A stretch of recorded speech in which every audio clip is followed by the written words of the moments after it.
లూకా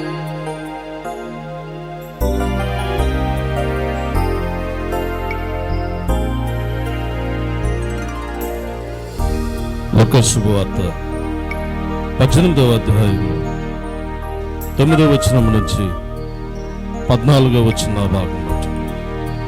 9వ వచన ప్రారంభము. తామే నీతిమంతులమని తమ్ము నమ్ముకొని ఇతరులను తృణీకరించు కొందరితో ఆయన ఈ ఉపమానము చెప్పెను. ప్రార్థన చేయుటకై ఇద్దరు మనుషులు దేవాలయమునకు వెళ్ళిరి. వారిలో ఒకడు పరిసయ్యుడు, ఒకడు సుంకరి.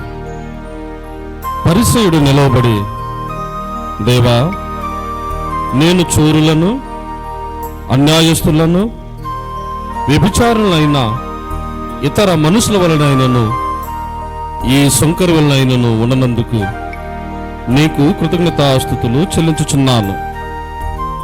వారమునకు 2 మారులు ఉపవాసము చేయించు నా సంపాదన అంతటిలో 10వ వంతు చెల్లించుచున్నానని తనలో తాను ప్రార్థించుచుండెను.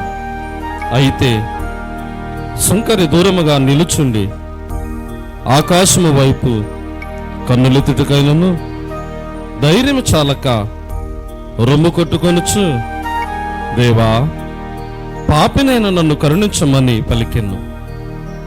అతని కంటే ఇతడు నీతిమంతుడుగా తీర్చబడి తన ఇంటికి వెళ్ళనని మీతో చెప్పుచున్నాను. తన్ను తాను హెచ్చించుకున్నవాడు తగ్గించబడననియో, తన్ను తాను తగ్గించుకున్నవాడు హెచ్చింపబడననియో చెప్పాను.